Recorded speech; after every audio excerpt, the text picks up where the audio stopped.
Presentación y luego le damos la palabra a Milce, ¿sí? Bueno, de nuevo a todos y todas, muy buenos días a esta nueva sesión de nuestra diplomatura en Filosofía de la Liberación, en su séptima ya cohorte. Le doy la bienvenida en esta ocasión de nuevo como miembro del Instituto Escanone de la Universidad de San Isidro y del CEFIL, de la Comunidad de Estudios de Filosofía y Liberación. A esta, les decía, octava clase ya de nuestro largo, podemos decir ahora, recorrido. Hoy con una invitada más especial o igual de especial o doblemente especial por la presentación que voy a hacer ahora de los que ya tuvimos, ¿eh? Contamos con el gusto de recibir a Emil Secuda, doctora en teología. Estudió aquí en nuestro país, en Argentina, pero también en otras universidades del mundo. Ha formado parte de equipos de investigación importantísimos en el vínculo entre teología y política, teología y lenguaje. En fin, sería muy largo detenernos en su currículum. Sí mencionar que actualmente es secretario de la Pontificia Comisión para América Latina de la Santa Sede, que es miembro ordinario de la Pontificia Académica Provita y de la Pontificia Académica de Ciencias Sociales también, que es asesora del CELAM, del Consejo Episcopal Latinoamericano, que ha recibido, solo menciono dos, de los doctorados honoris causa recientes, al menos hasta donde podemos ir reconstruyendo su muy movediza e inquieta biografía en la Universidad Nacional de Rosario, hace poco aquí en nuestro país, pero también en la Universidad de Loyola, en Chicago, en Estados Unidos. A nivel bibliográfico, creo que se ha convertido en un texto indispensable, ineludible, su publicación Para leer a Francisco, Teología, Ética y Política, que tuvo una primera edición en 2016 en Argentina y se ha publicado en otros idiomas también con sucesivos agregados. En el marco del módulo 3 de nuestra propuesta, dedicado a la regulación de la vida en común desde la filosofía de la liberación, le pedimos a Emilce una clase especial que lleva por título La teología del pueblo y los desafíos de la vida en común. De nuevo, entonces, Emilce, en nombre de los organizadores y de los estudiantes, te agradecemos y va a ser un gusto escuchar tu presentación. Bueno, muchísimas gracias, Luciano. Muchísimas gracias al rector Enrique del Percio de la Universidad de San Isidro y a todos los estudiantes, alumnos o como se llamen, colaboradores que participan de este curso, que me parece muy importante empezar a pensar siempre nuestras raíces latinoamericanas, porque si no, no podemos comprender qué es lo que nos está sucediendo. La teología del pueblo es de lo que voy a hablar, pero primero me gustaría hacer una pequeña diferencia para definir la teología y definirla por diferenciación, por distinción de la filosofía. Es importante recordar que la filosofía y la teología parece que hablan de lo mismo, finalmente hablan de las mismas cosas. Pensemos que hasta durante siglos la filosofía y la teología eran una sola cosa. Quien estudiaba filosofía estudiaba teología. Esas dos disciplinas se separan después de la modernidad. Antes no. Los grandes filósofos eran grandes teólogos también y viceversa. Sin embargo, no es lo mismo. La diferencia es que la teología parte de arriba hacia abajo y la filosofía va de abajo hacia arriba. Bueno, hoy dirían que no es así, porque si escuchamos al Papa Francisco y a toda la filosofía de la liberación latinoamericana, sabemos que el punto de partida es la realidad. Y el Papa Francisco critica las ideologías todo el tiempo, es decir, aquellos que parten de las ideas y hacen doctrina para el mundo como balconeando la vida, dice en Christus Vivit, que es una de sus observaciones para los jóvenes, ¿no? Como que uno se para en un laboratorio académico, construye una visión de mundo y luego con esa idea va a la realidad con la intención de corregirla y poder meterla en ese molde. El Papa llama Francisco llama eso ideología, cuando se hace un logos, un discurso de una idea que salió de la cabeza de una persona, ¿no? Y Y del mismo modo, él dice que, y toda Latinoamérica dice que para nuestra forma de pensar, las cosas tienen que, las ideas, los conceptos, las decisiones tienen que venir de la realidad. El punto de partida es la realidad. Ese es el eje central, la filosofía de la liberación, exactamente. Pero sin embargo, quiero contar otra cosa, porque si no tenemos en claro eso, vamos a terminar realmente confirmando la acusación que muchos hacen a los teólogos, incluso al Papa Francisco, diciendo que eso que hacen no es teología, sino política. Es importante no confundirnos con las ideas. Y la teología, a diferencia de la filosofía, parte de arriba, hacia abajo. ¿Qué significa? Que parte de una verdad revelada. La creencia cristiana es que una de las tres personas de la Trinidad, a quien llamamos el Hijo, se encarna en un ser humano, Jesús de Nazaret, y ahí tenemos dos naturalezas distintas, la naturaleza divina y la naturaleza humana, en una misma persona, que es la persona de Jesucristo. ¿Cuál es la verdad revelada para el cristianismo? Jesucristo. O sea, no es que cae del cielo un texto. La verdad revelada es una persona. Esto es muy importante. Es carne. La verdad revelada es carne. Cuando Pilatos le pregunta quién es, Jesús dice, yo soy la verdad. Y Pilatos, ¿qué es la verdad? La pregunta de Pilatos no es una pregunta metafísica. No le está diciendo, muy bien, ¿me puede explicar qué es la verdad? La pregunta de Picasso es una respuesta irónica. ¿Pero qué es la verdad? Esa es la pregunta. ¿Pero qué es la verdad? ¿No? La verdad, vos sos la verdad. ¿Qué es la verdad? ¿No? Es decir, no hay una verdad. Pero Jesús no le estaba hablando en términos conceptuales. Jesús dice, yo soy la verdad. Este hombre que está acá y que después va a ser martirizado y hoy en día en cada ser humano esclavizado, torturado, robo de órganos, cárceles privadas, human traffic, todo eso es una verdad. Si preguntas cuál es la verdad, es esa, que está ahí, la realidad. La realidad es la verdad. Eso es verdad. Pero, por eso partimos de ahí. Pero eso es un dato revelado. La verdad es la realidad, es un dato revelado. Jesús, cuando le preguntan qué es la verdad, él que es el Dios hombre y no el hombre Dios. El hombre Dios es Superman. Son los dibujitos de las películas superhéroes. Esos son los hombres Dios. Nosotros hablamos de un Dios hombre. No voy a explicar acá esta fórmula, pero no es lo mismo. Entonces, cuando le preguntan qué es la verdad, no dice, no responde con un silogismo. Dice, yo soy la verdad. No hay más verdad que la vida misma, creada por un Dios que no es solo creador, como el Dios del deísmo decimonónico que da fundamento a la Declaración de Independencia de los Estados Unidos, redactada por Jefferson, por ejemplo. Ahí se habla de un Dios creador al cual apela Jefferson para dar fundamento a la Declaración de Independencia, porque todos somos creados por Dios, entonces todos somos iguales, entonces todos somos libres. Pero ese Dios, es el Dios del deísmo decimonónico, es un Dios que crea el mundo, pero no es persona. Como el Dios aristotélico, que no es un Dios creador, es un motor inmóvil, pero tampoco es persona. Es un Dios que no es persona, que crea el mundo, pero como no es persona, no es padre. Cuando decimos que el Dios que creemos es creador, pero es padre, estamos diciendo que es persona. Entonces eso explica que la creación sea a su imagen y semejanza. Cada ser humano es una persona a imagen y semejanza del Dios personal que lo creó. Esa imago Dei en cada ser humano es el fundamento de la dignidad humana, es decir, de los derechos humanos.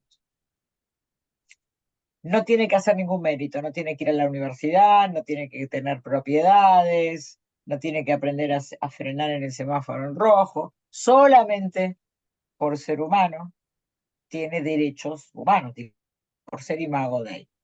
Esto es una verdad. Y esto es una verdad revelada para el cristianismo. O sea, Dios le dice, la verdad es esto, ser humano, imago Dei. Y además, esa persona, que es el Dios hombre, dice para qué vino, para qué se encarnó. Lo dice en Juan 10:10. Dice, vine para que tengan vida en abundancia. Él no vino para que suframos, para que nos martiricemos. Vino para que tengamos una vida buena y en abundancia. Cualquier otro cuento no es parte de la revelación, porque hay muchos, ¿no? Todos aquellos que a la gente que sufre le dice, bueno, ofrece tu sufrimiento. Bueno, uno puede ofrecer un dolor físico, una enfermedad terminal, pero no puede ofrecer el sufrimiento que provoca la injusticia social, porque eso va en contra de la dignidad humana. Cualquiera que ataque a la persona humana está yendo en contra, para nosotros los creyentes, de la criatura divina. Está tentando la obra de Dios. Y eso hace que nos movilicemos los creyentes a defender la dignidad humana y la dignidad de toda la creación. Es importante entender esto, porque cuando esto se confundió, la teología de la liberación dejó de ser teología y se convirtió en filosofía de la liberación. Entonces, ese punto hay que tenerlo en claro, porque aunque la pelea sea la misma, aunque la lucha por los derechos sean los mismos, los principios por los que se hacen son diferentes. Entonces, la teología parte de una verdad revelada y va a la realidad, a cuidar ese tesoro y a garantizar la vida buena y en abundancia para todos, por las cuales Dios Padre creó el mundo, Dios Hijo se encarna para salvarlo, rescatarlo, y el Espíritu Santo acompaña para que esa realidad sea posible. Bien, la filosofía es al revés. La filosofía tiene que hacer el camino, como dirían los neoplatónicos, de la bienaventuranza, la buena aventura. ¿Eh?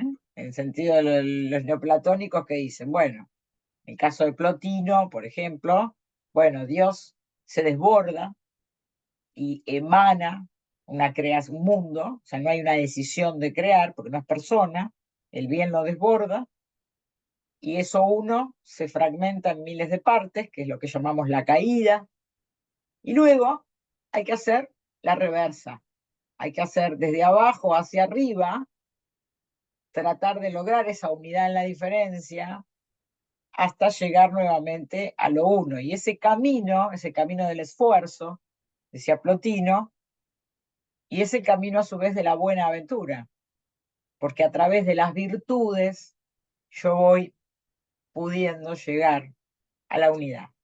Las virtudes suponen esfuerzo, las virtudes cardinales. Ser justo, templado y, y fuerte, la justicia, la fortaleza y la templanza, es algo que se adquiere con la práctica. Hay que hacer un ejercicio para ser fuerte. Fuerte, ¿para qué se necesita la virtud de la fortaleza? Para que no me dobleguen con la amenaza de muerte y sufrimiento. Soy fuerte ante la amenaza de muerte y sufrimiento. Así funciona la política, con la amenaza de muerte. O me votan a mí o se mueren todos de hambre. Es una amenaza de muerte. Fortaleza. La templanza, ¿para qué sirve? Para que no me doblegue la sensibilidad, el deseo, la avaricia, la lujuria, la gula. Necesito ejercitar la templanza. Y la justicia, esa es la que todos conocen, que tiene que ver con garantizar esa dignidad, ¿verdad? Por eso se aprende. Es un gran esfuerzo, porque la tendencia natural es a no ser templado, a no ser fuerte y a no ser justo, a ser egoísta. Entonces, ahí hay un ejercicio. Y yo llego a la verdad. ¿Ven? Es de abajo hacia arriba, con un ejercicio, con una práctica. En cambio, la verdad teológica es de arriba hacia abajo, con otras virtudes que no requieren esfuerzo para tenerlas, que son las virtudes teologales. No tengo que hacer ningún mérito para tener la virtud de la fe, la virtud del amor y la virtud de la esperanza. No tengo que hacer ningún mérito, me las regala Dios. Pero con esa fe muevo montañas, dice la gente. Y con esa esperanza puedo esperar, aunque ya lo haya perdido todo, y empezar de nuevo. Y con ese amor puedo luchar por la justicia, incluso de los que no conozco ni voy a conocer en mi vida, como son las generaciones venideras, o de los muertos, a quienes tampoco conocí. Entonces, es importante entender estas diferencias, sobre todo porque estamos en un estudio de posgrado sobre filosofía de la liberación, donde invitan a una teóloga a hablar de eso. Entonces porque si no, se va a pensar que lo que une a la filosofía y la teología de la liberación es una causa política, o una finalidad política y una causa social. Y no es lo mismo. Puede ser que estas personas hayan sido compañeros, como en este camino de liberación, y yo lo llamaría así, es un camino de liberación que empieza en el siglo XX en América Latina. Y es una originalidad. ¿No existían luchas de liberación? Sí, en Europa se llaman luchas por el reconocimiento.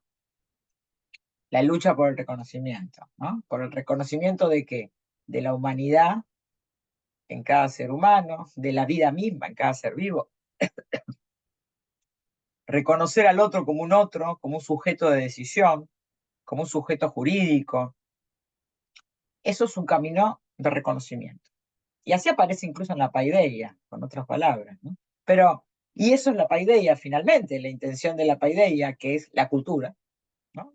Cuando Jaeger escribe ese libro para explicar que entender el mundo griego era entender su paideia, entender su cultura, él dice que toda esta cultura finalmente se está estructurando en función de garantizar la dignidad, ¿no? Ahora, Europa, la modernidad llama eso reconocimiento, son las luchas por el reconocimiento. Las luchas revolucionarias son luchas por el reconocimiento. Y esto se diferencia de las, eh, de las, de las luchas de conquista, a las que llamamos guerras, no revoluciones, ¿no? Dos cosas distintas. Hannah Arendt en On Revolution lo define de una manera maravillosa. En Latinoamérica empieza tardíamente esta lucha por el reconocimiento frente al modo de producción europeo. Por supuesto que había en Latinoamérica también relaciones de desconocimiento, pero esto tiene que ver más bien con lo que hoy se llama, no sé, colonialismo y todos los nombres que a veces no quiero nombrarlo porque me equivoco en una vocal y estoy diciendo otra cosa y entonces me atacan después por otro lado, pero entendemos lo que decimos. A veces suponemos que todos entienden lo que significa teología cuando digo teología. Yo no lo supongo porque leí a Rancière, a un libro que se llama El desacuerdo. Entonces lo explico. Y así me lo enseñó la CLO. Cada vocablo que pongas en un texto, explícalo. Pero del otro lado no pasa lo mismo. Todo el mundo supone que entienden lo que es el feminismo, el colonialismo, el patriarcalismo, y no es así. Si uno no está trabajando en ese debate, no lo sabe, pues probablemente utilicemos palabras que sean lo que no tenemos que usar. Pero no estamos obligados a leer todos los libros que generan todos los debates. Yo me ocupo de unos y otros se ocupan de otros. Seamos tolerantes con los que no usan los términos correctos. Entonces, en ese contexto aparece otro vocabulario en América Latina, y este es mi modo de verlo, que es el concepto de liberación. Y que es muy importante, porque eso habla de la libertad de un continente. Cuando yo puedo poner nombre a las cosas, es cuando estoy tomando el toro por las astas o la sartén por el mango, como quieran decirlo. O sea, a esto lo vamos a llamar una lucha por la liberación. Eso es nuevo. Es un modo de nombrar, según veo yo. Y en esta lucha por la liberación aparecen dos mediaciones. Por un lado, la mediación de la filosofía y por otro lado, la mediación de la teología. Yo creo que ese es el punto. No creo que la filosofía de la liberación dé origen a la teología de la liberación, ni viceversa. Yo creo que lo mismo que pasa en la comunidad científica, ¿no? Como ya explicaron los epistemólogos, en un mismo momento el problema nos atraviesa a todos y todos llegamos más o menos a las mismas conclusiones o a las mismas preguntas, conclusiones en la ciencia, preguntas en la filosofía. Algunos los dirán de un modo, otros de otro, una semana antes, una semana después, pero bueno, esa comunidad termina expresándose de esa manera. Entonces yo creo que la liberación en América Latina, que llega a mediados del siglo XX, el cuestionamiento, donde esta agonía se convierte, se vuelve antagonismo, o sea, esta agonía que suponía la exclusión, la miseria, la teoría de la dependencia y todo lo que va a aparecer, es una agonía, un buen día hay una conciencia, no diría de todos, sino de algunos, y aparece una posición antagónica por la liberación, que unos van a utilizar la mediación de la teología y otros van a utilizar la mediación de la filosofía. Dentro de los que utilizan la mediación de la teología, y de eso voy a hablar, acá aparece otro problema. ¿Cuál es la mediación de la teología? Porque si bien la teología parte de una verdad que fue revelada, cada generación, y esto dice el dogma, tiene que reinterpretar eso de acuerdo a la luz de los acontecimientos y de las amenazas, de los gozos y las sombras, diría el Concilio Vaticano II, de los sueños y las necesidades, dice el Papa Francisco en querida Amazonia. Es decir, sueños y necesidades, gozos y sombras, alegrías y tristezas, hace que esa verdad revelada de una vez y para siempre sea el eje del discernimiento para poder actuar hoy. Y ahí eso hacemos cuando hacemos teología. Es decir, frente a una realidad que amenaza la creación, las plantitas, los pajaritos, pero también las personas y los pueblos, frente a esa amenaza, yo tengo que aplicar un discernimiento, que no es lo mismo que un cálculo estratégico, porque en un cálculo estratégico, que haríamos en una situación bélica de guerra, frente a un enemigo que viene a amenazarme de muerte, aniquilamiento, el objetivo no lo tengo que pensar, está ahí, es defenderme. La guerra no funciona como el marketing, o el marketing verdadero funciona como la guerra y no como que los enseñan en las universidades. No se piensa el objetivo, la meta, ¿no? Y después se desarrolla la estrategia. Eso no es así. No pierdan el tiempo. El objetivo siempre está dado en la realidad. Eso es el silogismo práctico. Me vienen a matar, no tengo que pensar cuál es el objetivo, me tengo que defender. Lo que sí tengo que pensar, hacer un cálculo estratégico, una reflexión, es cuáles son los recursos disponibles que tengo para evitar que me maten. Si tengo equilibrio de fuerzas, va a haber un enfrentamiento armado. Pero si yo estoy en debilidad en el equilibrio de fuerzas, tengo que ir por la vía diplomática. Algo que hoy tiene otro fin. Me gustaría algún día escribir esto si tengo tiempo, es mi objetivo. La vía diplomática tiene que ver con utilizar la palabra. Esto lo inventan los griegos en las guerras de los dioses. Había que convencer a Dios para que me ayude a mí y no al otro. Así empieza la diplomacia. ¿Con quién se hace diplomacia? Con el dueño de la vida y la muerte. En ese momento había que hablar con Zeus. Hoy habría que hablar con los Elon Musk y no perder tiempo con las mediaciones, porque ahí se juega la verdadera vida y la muerte. Es el Estado, ¿verdad? Dirían después en la modernidad. Entonces, ¿para qué digo todo esto? Porque eso haríamos un cálculo estratégico de fuerzas y tomaríamos una decisión para cumplir el objetivo de tener una vida buena y en abundancia. En la teología no hacemos un cálculo estratégico ni una reflexión, sino que hacemos un discernimiento. ¿Discernimos entre qué? ¿Entre quién me lo dice? A mí me lo van a decir qué hacer. A mí hasta el día de hoy todo el mundo me dice qué hacer. Todavía no di yo ninguna orden esta vida. ¿Qué hacer? Bueno, a ver, me lo dicen dos cosas distintas. A esas dos cosas distintas las vamos a llamar espíritu. Entonces, voy a tener uno que me va a decir, si me votás a mí, vas a esquiar en las Bahamas todos los veranos. Y el otro me dice, si me votás a mí, vas a ir a París todos los veranos. Ustedes dirían, bueno, pero ¿cuál es el problema ahí? Lo que le están ofreciendo son dos cosas buenas. Ese es el problema. Que siempre el mal aparece bajo especie de bien. Entonces, siempre lo que me van a ofrecer son dos alternativas lindas.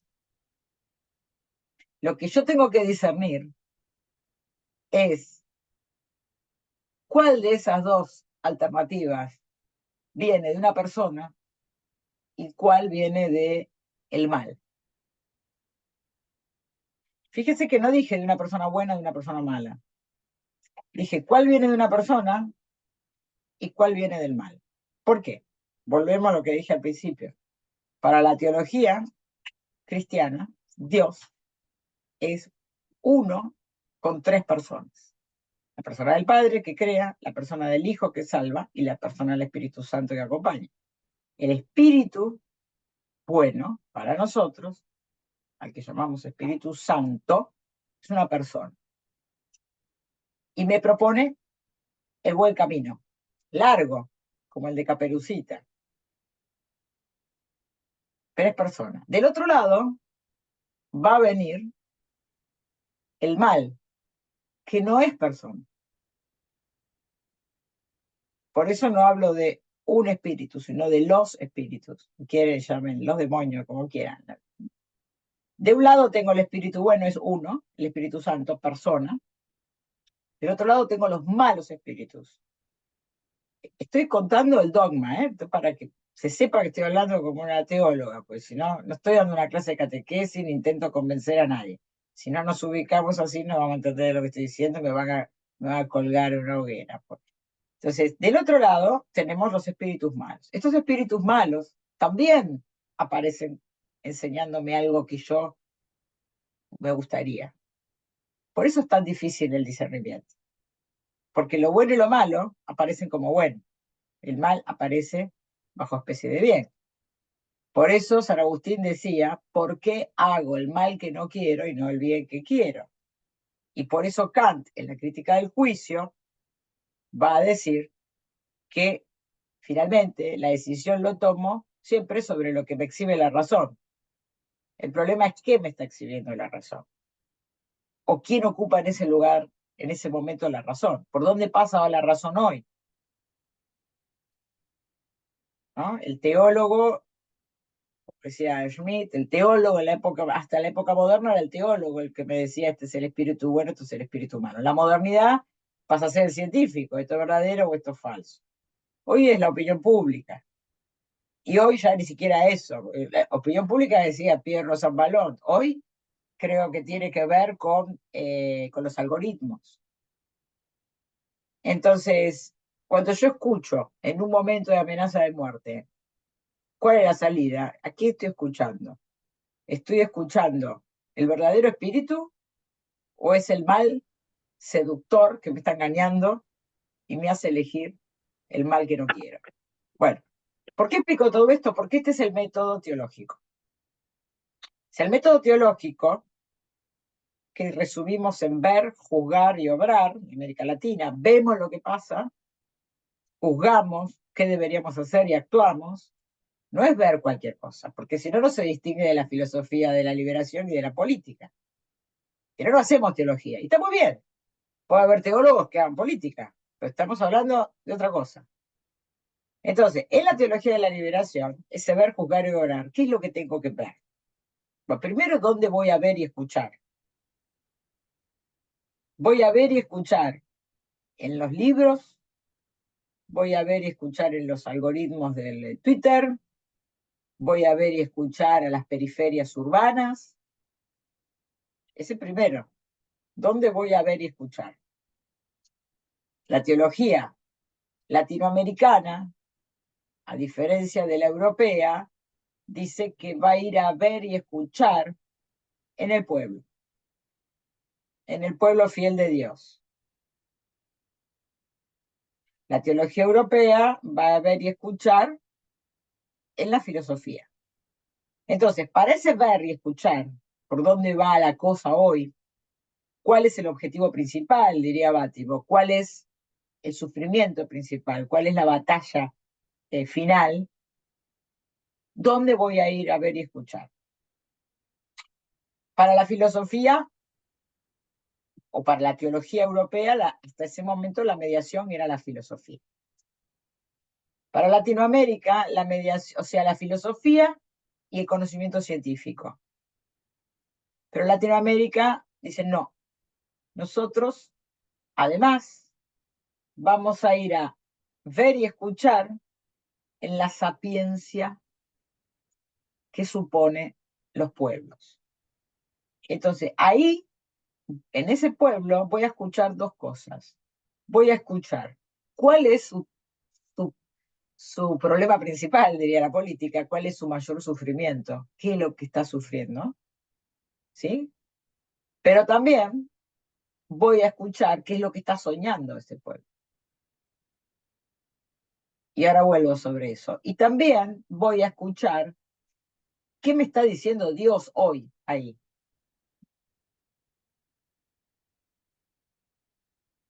¿Por qué digo que voy a escuchar también sus sueños? Porque los pueblos no solo tienen problemas, no son mascotas que quieren una cucha, ¿no? Una cucha, un poco de comida, un plato de agua. Ahora las mascotas, como piden, tampoco hasta entran a los hoteles 7 estrellas, ¿bien? Uno puede entrar con una mascota. Hay platitos Hermès, hay platitos diseño Versace. Le pasan bien las mascotas. Hay bonos verdes para que las mascotas corran por la sabana. Pero hay niños naciendo en una cloaca. Entonces, acá es importante entender qué es lo que voy a escuchar. Voy a escuchar necesidades, pero también voy a escuchar los sueños. Es decir, que si yo solo escucho las necesidades, trato a los seres humanos como mascotas.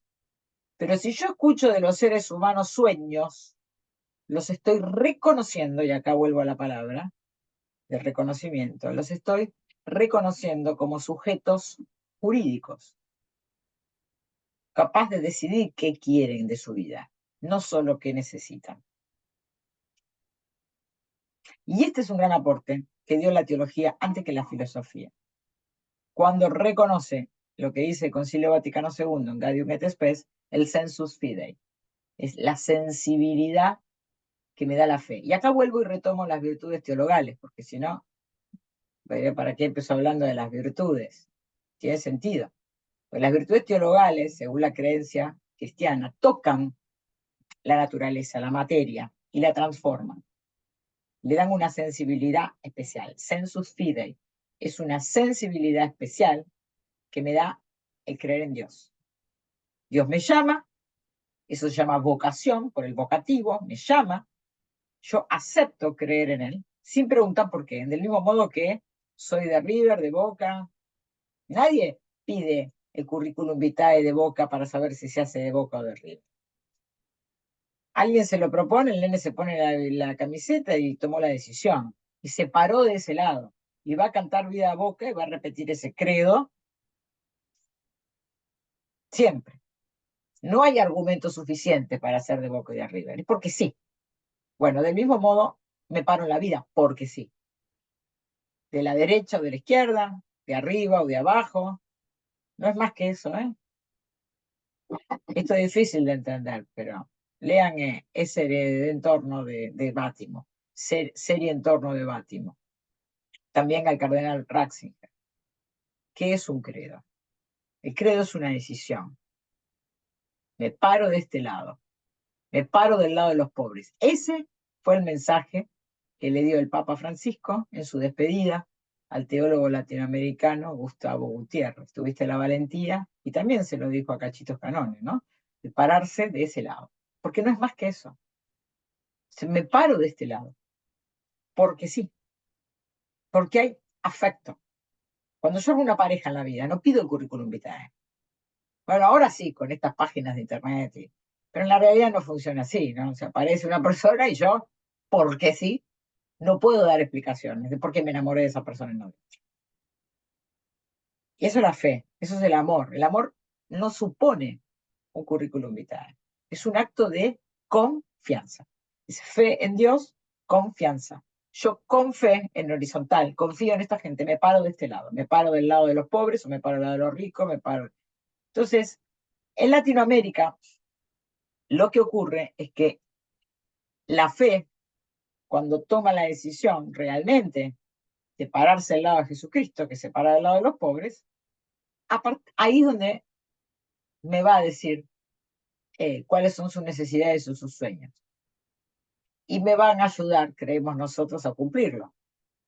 Porque por fe en Dios confío en la humanidad, por amor a Dios salgo a pelear justicia social para la humanidad, y porque tengo esperanza en la vida eterna, me muevo a organizar la esperanza de nuestros pueblos para que tengan una vida buena y en abundancia.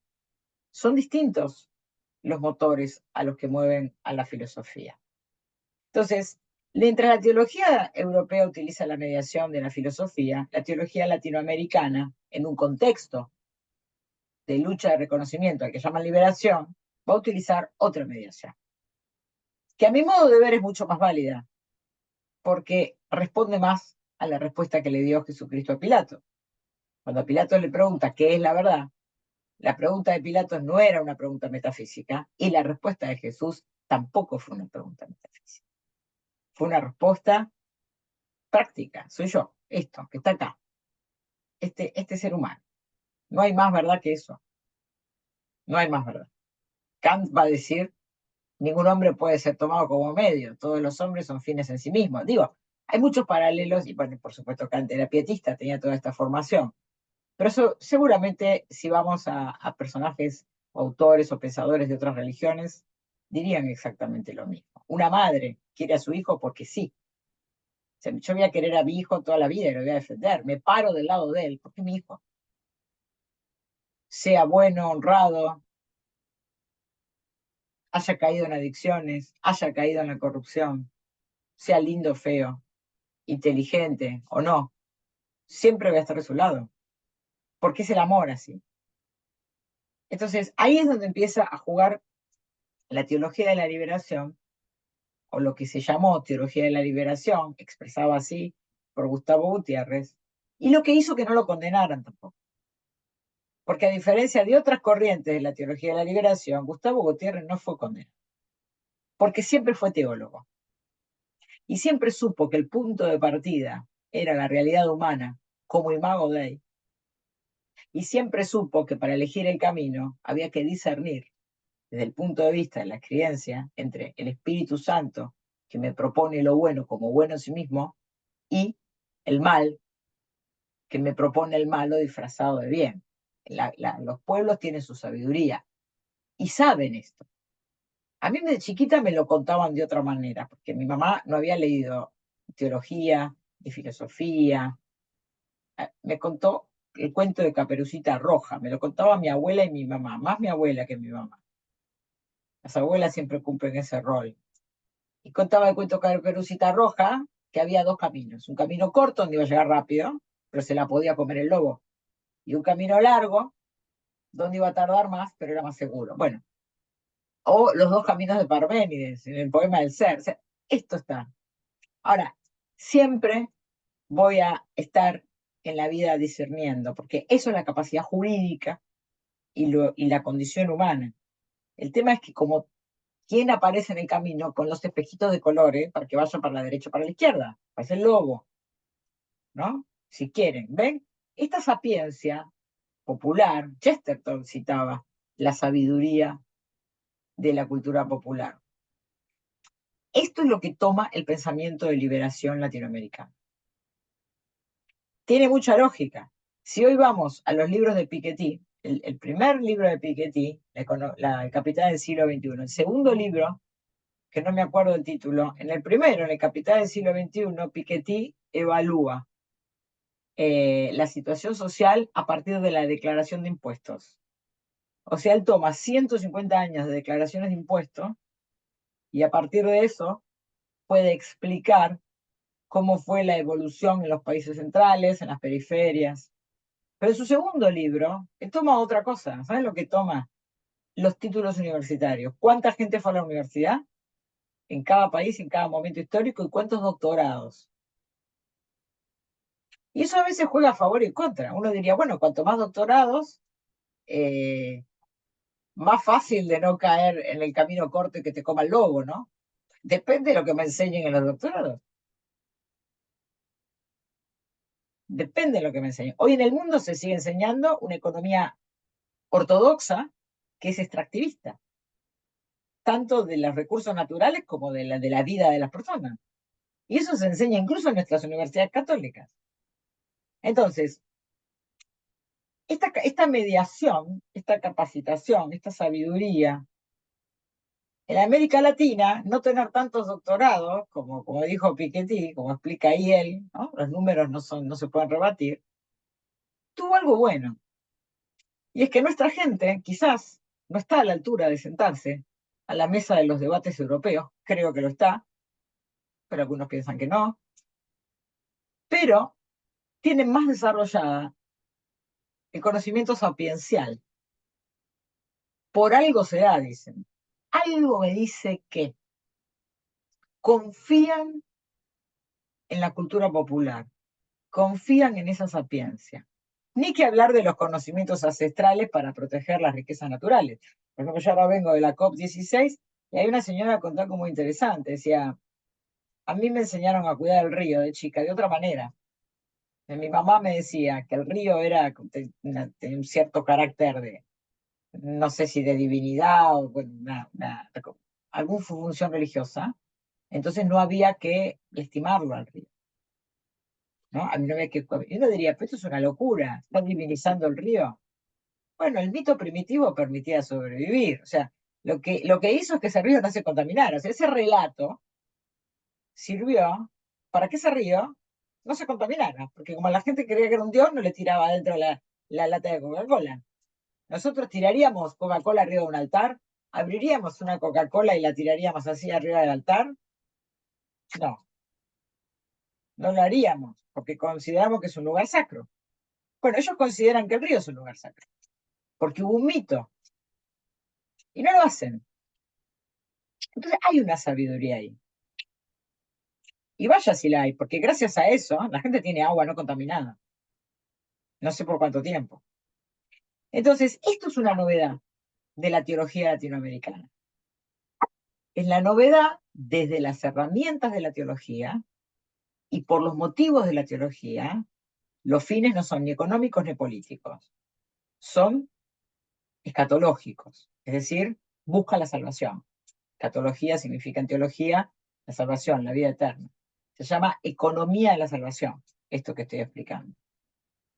Es una economía de cómo todos estos recursos los voy a combinar y cuidar para salvarme. ¿Cuáles son los recursos? Bueno, esto, la fe, la esperanza, la caridad, acompañada de la justicia, la fortaleza, la templanza.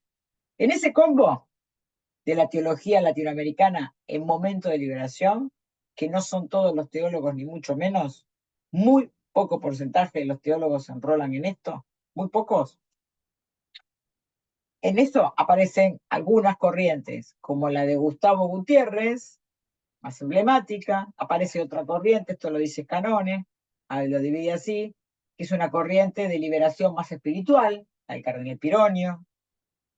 Aparece una corriente de la teología de la liberación que toma el camino revolucionario y se pasa a las filas de la política de liberación, que es Hugo Asman en Brasil, y aparece otra corriente teológica de lucha por reconocimiento, por liberación, como la llamaban en la dignidad humana, que es lo que se va a llamar teología del pueblo, que ellos no se reconocen como teología del pueblo, ni el Papa dice que es teología del pueblo, ni yo digo que es teología del pueblo, no escribo sobre teología del pueblo y creo que no hay que hablar de teología del pueblo. Le voy a decir por qué.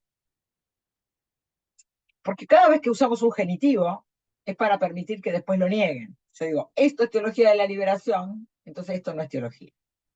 Esto es teología del pueblo, entonces esto no es teología. Yo tengo que defender que esta teología de la liberación, que esta teología del pueblo, es la teología. O sea, correrle ese matiz que después va a servir en un futuro para descalificarlo. es la teología con otra mediación, con la mediación de la sapiencia popular latinoamericana. Ahora bien, esta teología, también entrando en diálogo con el mundo secular, ha estado en contacto con distintas corrientes o pensamientos políticos. En los países latinoamericanos donde no hubo un desarrollo industrial avanzado, la modalidad política siguió siendo liberal y partidaria, ya sea de izquierda o de derecha. Entonces ahí la teología de la liberación estuvo más contaminada con el socialismo. Pero en Latinoamérica, en la parte sur, en Uruguay, en Argentina y en Brasil, al haber otra estructura política, que eran los movimientos populares, esta teología, que parte de la realidad, empieza a estar contaminada con otras doctrinas y procedimientos políticos. No es lo mismo el peronismo que el marxismo. No es lo mismo el PT que el marxismo, ni que el peronismo, ni que el PRI. Son distintas. ¿Qué tienen en común? La defensa de la dignidad humana y de la creación. ¿Qué tienen en común? Que luchan por una vida buena y en abundancia. ¿Qué tienen en común? Que la mediación no es la filosofía, sino la sapiencia popular. ¿Qué me dice hoy Dios a través de las necesidades y los sueños de mi gente? ¿Qué tienen de distinto? El camino por el cual lo voy a implementar. En algunos casos voy a tomar aquellas herramientas que provienen del campo socialista, más de corte europeo. En otros casos voy a tomar herramientas que vienen de los sectores populares latinoamericanos, que han elaborado sus propias doctrinas, pero que creo que la gran diferencia es que los populismos latinoamericanos, habiendo nacido en América Latina, sobre todo en Brasil y Argentina, son de corte católico. Mientras que otros populismos en contextos no rioplatenses no son de corte católico. Entonces, algunas categorías, aunque el fin que luchen sea la dignidad humana, la mediación es diferente. Y para terminar y dejar unos 15 minutos a preguntas, para entender qué es la teología del pueblo, entonces, primero, hay que saber diferenciar la teología de la filosofía. Segundo, hay que saber distinguir entre filosofía de la liberación y teología de la liberación. Y para entender teología del pueblo hay que entender el concepto pueblo. Concepto pueblo, seguramente todos los que están acá lo saben, pero me veo en la obligación de definirlo porque es el título del concepto este. Concepto pueblo es distinto de acuerdo a los contextos. En Estados Unidos, donde estoy en este momento, el pueblo no es un singular, es en plural. The people are. Yo no puedo decir the people is. El pueblo es un plural, es un agregado de plus, más plus, plus, plus, o sea, un individuo más otro individuo más otro individuo, with the people. The people are, el pueblo está. En cambio, en español, el pueblo es un singular, es el pueblo. El pueblo es un sujeto colectivo. Pero en Alemania es de Volk, y eso significa nazismo. Cada vez que yo escucho una palabra, la traduzco. Cuando escucho un liberalismo, un liberal, en Latinoamérica es la derecha, pero en Estados Unidos es la izquierda. Liberal significa izquierda en Estados Unidos, no derecha. Entonces no podemos generalizar. Y las traducciones no hacen justicia. Las traducciones no hacen justicia. Cuando hablamos de teología del pueblo acá, estamos hablando del pueblo comunidad. El pueblo no son necesariamente los pobres para la teología del pueblo. Él es el descartado, como dice el Papa. Es el descartado, es decir, el que es pobre porque nunca tuvo nada, el que sería el lumpen que llamaría el marxismo, que está viviendo como lo ven ahora, ¿no? Como si fuera un sector parasitario de otro que tiene trabajo. Después tenemos Tampoco es solamente el trabajador, porque eso generaría una guerra de pobres contra pobres. También el pueblo son los empresarios, los pequeños empresarios, que han quedado quebrados, que perdieron sus empresas, las mujeres, los indígenas, los afrodescendientes, es decir, todos aquellos que están en la periferia de la vida. Eso forma el pueblo para Latinoamérica, un pueblo, pero solo si están unidos. No es que si yo paro en fila un indígena, un afrodescendiente, una mujer, una madre soltera, un desocupado laboral y un empresario quebrado, ahí tengo un pueblo. No. Para que esas personas formen un pueblo, tienen que primero ser sujeto político. Es decir, tienen que en un momento tomar la decisión de ser pueblo. ¿Y cuándo se toma la decisión de ser pueblo? Cuando se toma la decisión de unirse para salvarse. Si no, no hay pueblo. El pueblo no es algo homogéneo para la teología del pueblo. Estoy dando la definición de Escanone, de la teología del pueblo y el Papa Francisco, por supuesto. Para nosotros, y a la cual adhiero, para nosotros el pueblo es un momento. Esa, no es que es una categoría que yo defino. Por eso el famoso libro de los curas para el tercer mundo se llama El pueblo, dos puntos. ¿Dónde está? Porque el pueblo es algo que hay que buscar, no es algo que se define. Para saber qué es un pueblo, tengo que buscar dónde hay pueblo. Y no siempre hay pueblo. Hay momentos que hay pueblo y hay momentos que no hay pueblo. Hay pueblo cuando hay unidad. Cuando hay una suma de pobres, no hay pueblo. Entonces, el pueblo está en esa unidad. Por eso el Papa Francisco dice, o nos unimos o nos hundimos. Lo volví a repetir todo el tiempo. Y además dice, una vez que nos unimos, no sabemos para qué. Él habla de los apóstoles y dice, los apóstoles se juntan porque tienen miedo. Lo volvió a decir ahora en estos 24 fines de semana que cierra el concilio. Se juntan porque tienen miedo. Vuelvo. El objetivo no lo pongo, está dado, me matan. Ese es el único objetivo. Tienen miedo porque van a morir. Entonces se unen para salvarse, pero no saben qué hacer. Y empiezan a caminar juntos y van tomando decisiones tácticas para no morir. Y después de 2000 años, vienen los doctores en teología y escriben la estrategia. La estrategia se explica después, decía por ahí un político argentino. La estrategia se explica después. Es decir, la estrategia la explico después, cuando yo ya vi las resoluciones tácticas que se tomaron en el camino para salvar la vida. Pero fíjense que no es la renta. No es que nos unimos para ganar más plata, para negociar con el Fondo Monetario Internacional. Es mucho más primario que eso. Nos unimos o nos hundimos. Es por amor. Soy de Boca por amor. Bueno, yo no soy de Boca, soy de Vélez, aclaro. Si esto se escucha afuera, nadie sabe qué es Vélez. Por amor, qué sé yo.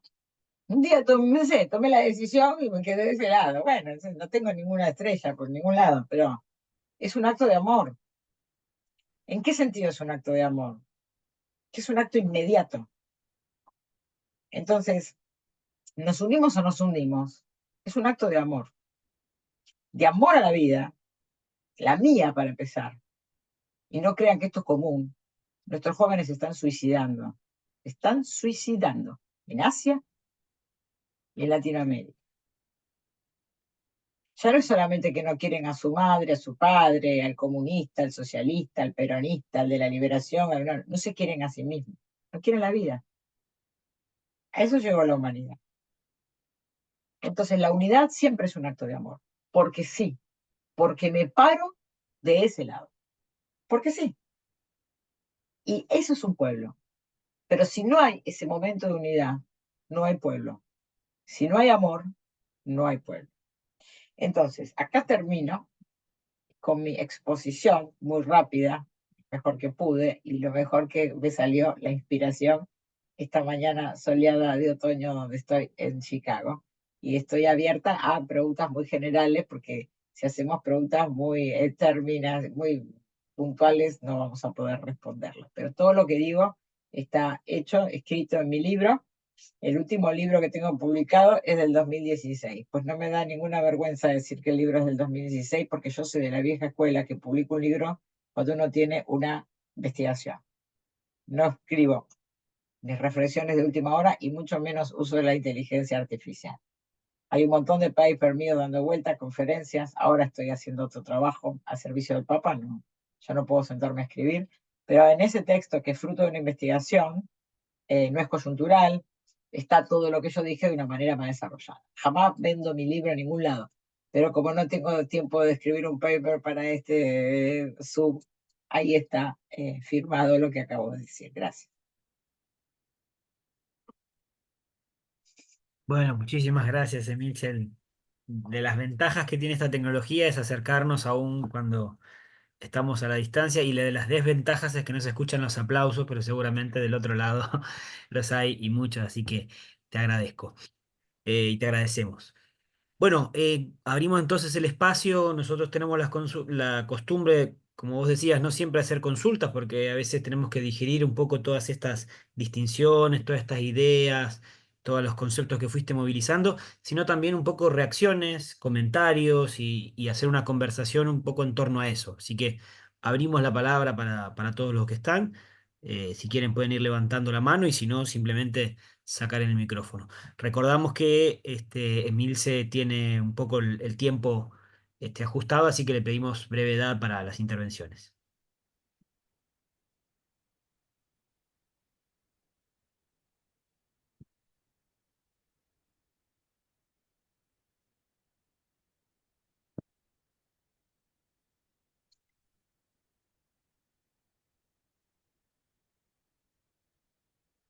Bueno, yo rompo el hielo entonces para empezar.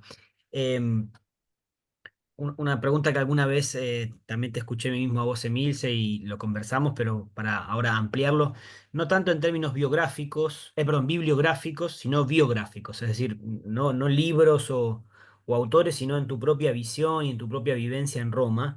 Mucho se ha dicho que con Francisco la teología del pueblo llega un poco al Vaticano, o al menos llega de una forma más sistemática y que airea un poco la teología sin adjetivos, como dijiste vos.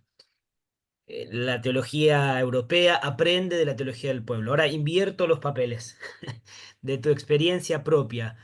¿Qué aprende la teología del pueblo cuando se encuentra con la teología más europea?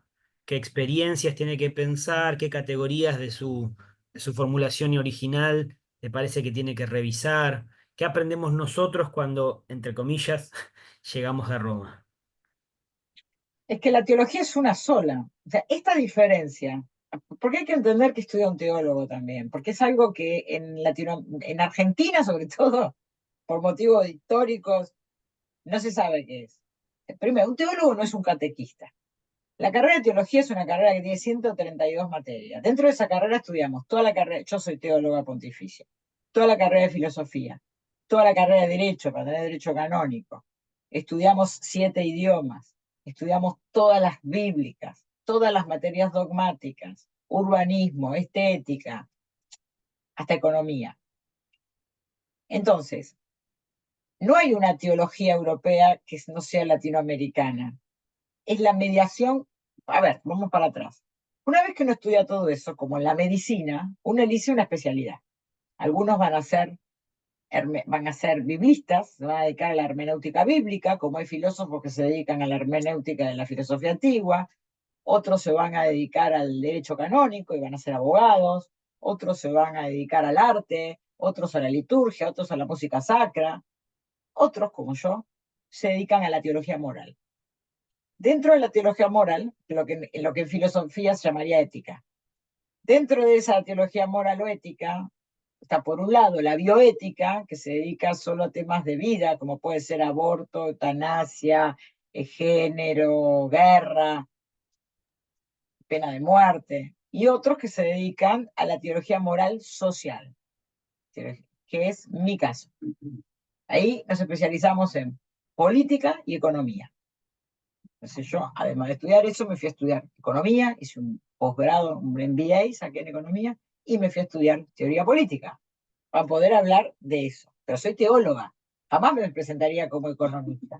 En muchos países un teólogo hace una carrera cualquiera y después un posgrado de 2 años en teología y se presenta como teólogo. Pues no. Yo incluso para hablar de teología moral, social, me fui a estudiar un posgrado de economía, pero jamás diría que soy economista ni voy a dar una conferencia de economía ni de teoría política. Entonces, ¿por qué digo esto? Porque el teólogo Gustavo Gutiérrez o Escanone, como yo, estudiamos toda la teología, lo mismo que estudió Runner y lo mismo que estudió Ratzinger. Bergoglio y Ratzinger estudiaron la misma, si no, no seríamos teólogos pontificios. O sea que no es que hay algo nuevo que Europa le va. O sea, ¿en qué se diferencia? El dogma, no hay, nosotros en Latinoamérica no pensamos el dogma. Bueno, a ver si Dios para nosotros en lugar de 3 a las 4 porque incluimos a la Pachamama. Hay gente que piensa así, eso está confundido. Estamos hablando solo de una parte de la teología, de una especialidad, que es en el campo de la teología moral social. En ese campo, Europa utiliza la mediación de la ideología y Latinoamérica utiliza la mediación de la sapiencia popular. Es solo en ese punto, porque si no caemos vamos a hacer la teología de los árboles. Yo escucho cada cosa. La nueva teología de los árboles, la nueva teología de. Sí, bueno, eso es una teología, pero esa no es la teología en sentido católico de lo que estamos hablando. ¿Se entiende? Esto es muy importante. Hay teología, bueno, qué sé yo, sí, cualquiera puede hablar del logo de Dios. Estamos hablando de un logo sobre Dios, la teología católica que tiene 3 fuentes. Los datos revelados con las antiguas sagradas escrituras, Antiguo y Nuevo Testamento, la tradición de la Iglesia, que son todos los padres, más el magisterio pontificio como continuidad. Y no nos salimos de esas 4 baldosas, como bailar tango esto. Después, si hay alguien que quiere hablar de la teología del eucalipto, puede ser, pero eso no tiene nada que ver con la teología católica. Entonces, la única diferencia está al momento de tener que discernir sobre la vida y la muerte, y eso es la teología moral social. ¿Qué mediación usamos? En Europa utilizan las grandes ideas. En Latinoamérica, algunos utilizaron la filosofía de la praxis, que es el socialismo, que va a ser la base del marxismo, también sin confundir marxismo, socialismo, comunismo, porque la gente mete todo en la misma bolsa. Y del otro lado, otra mediación que tiene que ver con otro tipo de formas políticas. El marxismo y el socialismo, el marxismo, nace en un contexto industrial avanzado como es el europeo, donde la estructura liberal tiene partidos de derecha y partidos de izquierda. En Latinoamérica, donde no existía un contexto industrial avanzado, es imponer una idea que viene de otro contexto. Entonces acá surgen otros modos de pensar la realidad que tienen que ver con los procesos económicos que fueron posibles en América Latina. En algunos países más de avanzada, Brasil y Argentina, tienen energía atómica, nadie habla de eso, siempre hablan de los pobres destruidos, pero ojo que Latinoamérica tiene algo más que pobres, ¿eh? Pero eso es tema para otro Zoom. Muchas gracias, muchas gracias.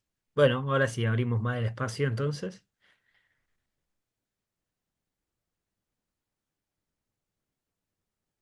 Sí, Gustavo, adelante, adelante. Bueno, la verdad que la exposición me apabulló de preguntas, pero voy a hacer una, como todos saben, no vengo del palo de la filosofía, quizás sea una pregunta trillada o no ubicada en una categoría de la teología. Mi pregunta es si Hitler no nació del mismo modo que nació Jesús.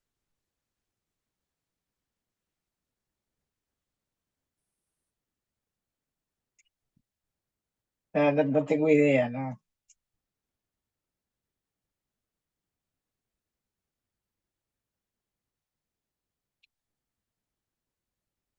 Está bien, gracias igualmente. Bien, gracias. Gustavo, ¿algún comentario más? Sí, Natalia, adelante. Bueno, no, solamente agradecer porque muy, muy claras las distinciones, que a veces las tenemos todas mezcladas en la cabeza por leer cosas sueltas por ahí. No, aprovechando que nadie había querido preguntar nada en particular, y yo voy a estar trabajando más sobre la cuestión de la sabiduría popular, que habíamos empezado a trabajar con Luciano también ya desde Escanone. Si podías, sí, a lo mejor alguna reflexión más en relación a esta idea de unidad de pueblo y sabiduría popular, si quedan unos minutos y quieres ampliar algo un poquito más de eso en la fundamentación o en la práctica, pero para aprovechar el último minuto nomás. Si Sí, alguien tiene alguna otra pregunta, no. está muy buena, Natalia. Mira, la unidad no es un concepto tampoco a ese nivel. Es decir, cuando hoy Latinoamérica está sobreviviendo porque sabe hacer pueblo, porque el 62% de la población mundial activa no tiene trabajo. No sé cuánto es ese porcentaje en América Latina. El 62% más del 60% de la industria latinoamericana son 90% de la industria latinoamericana es economía popular. Es decir, no factura nada. Y de esa economía popular, el 60% son mesas de dinero. Bueno, así está sobreviviendo un continente. Eso es la unidad. La unidad es algo que no lo tenés que pensar ni vas a hacer un Zoom para aprenderlo. Pues siempre pongo el ejemplo, se rompió un caño en mi casa, en Argentina, y de golpe un caño donde había presión, o sea, un caño era una presión impresionante. Fue tal el ruido y el agua que salía por todos lados que los vecinos escucharon. Y nadie preguntó nada, entraron, agarraron un balde y empezaron a sacar agua, y revolvieron donde estaban los baldes, corrieron las cosas, y todo el mundo empezó, y era una coordinación espectacular. No es que se paró uno y dijo, bueno, hoy asamblea, vamos a ver, vos qué sabés hacer, vos qué hacés, vos venía a tal hora, no. Porque si no lo paraban, volaban todos en el edificio, no era que querían ayudarme a mí. Y en el momento, la táctica, cada uno vio que podía hacer y salió armonioso.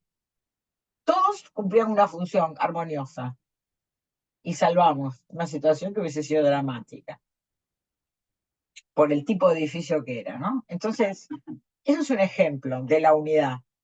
Hay una unidad, primero se unen para algo. Bueno, después vemos qué hacemos. Ahora, esa unidad dura toda la vida, no es conceptual. No es que decimos, bueno, hoy los espero a las 5 de la tarde en el club, la sociedad de fomento, y a partir de hoy, no, eso no. No pasa así. Pasa por otros motivos. Vamos a hacer una calle. Por ejemplo, ¿qué hacen los curavilleros? Los curavilleros la llaman las 3C. Club, capilla, colegio. Primero, donde hay un potrero, donde hay un terreno, lo limpian un poco, sacan árboles, basura, y dejan un espacio libre. Y ponen palos, 2 palos de un lado y 2 palos del otro para hacer de arcos. A la semana va a haber chicos jugando a la pelota. A los 3 meses ya hay equipos. A los 6 meses van los padres a verlos. Empiezan a comer juntos. Al año hay una capilla, que es el techo donde se juntan para comer el asado. A los 2 años hay una escuela y hay una comunidad. Así nacen. No nacen porque alguien va y hizo un trabajo práctico en la universidad, pidió plata con ICET, después pidió un subsidio al exterior y va ahí con un modelo estratégico a ver cómo hace de eso una comunidad. No nace así. Porque donde la gente no quiere, no se puede. Y esto iba a decir, los milagros operan sobre las demandas. Jesús no ve un ciego y lo hace ver. Si el ciego no pide querer ver, Jesús no va a hacer el milagro. La película, y con esto termino, la vida de Brian, famosa película, ¿no? De los directores de Oxford. Brian va por ahí, ve un ciego y lo cura, sin que el ciego le pida nada. Y el ciego salta de felicidad. Pero al mes lo busca y lo quiere matar a Jesús, porque cuando era ciego vivía porque podía pedir plata. Entonces le dice, pero vos, ¿quién te pidió que me cures? ¿Yo de qué vivo ahora? Bueno, eso para entender que las cosas no vienen de arriba hacia abajo. El pueblo no se instituye, se constituye. Y si no hay una decisión, que además tiene que haber amor, porque todos nos unimos ese día para no ahogarme, pero yo les digo que si no había un poco de empatía hacia mí de los vecinos, no venían. Me tiraban más agua encima. O sea, siempre tiene que estar ese enamoramiento. Que uno se enamora porque sí. A veces sale bien, a veces sale mal, ¿no? Todos hemos tenido experiencias exitosas y frustrantes. Pero, pero tiene que nacer esa empatía. El enamoramiento en los amigos. Yo viajo todo el tiempo, y cada 3 días tengo una familia distinta. Alguien me enseñó una vez, me dijo, somos tu familia, somos familia por 3 días. Porque uno viaja y entre las 500 personas que hay 3, 4 que vamos a ir. Es cuando hay un hueco y nos juntamos a tomar café o a la noche. Los conocí ahí y no los vuelvo a ver nunca más. Pero esos 3 días me sostuvieron, reemplazaron mi marido, mis hijos, mi familia. Me dieron afecto por 3 días yo a ellos. La gente no piensa estas cosas, nos pasa a todos, solo que no las, como dirían los investigadores, no las ponemos en categorías. Pero, pero eso nos permite vivir a todos. Sin amor no se puede vivir. Eh, bueno, me tengo que ir porque tengo que ir a cerrar mi maleta. Yo les agradezco mucho que me hayan invitado. Ojalá, quiero aclarar, esta es mi interpretación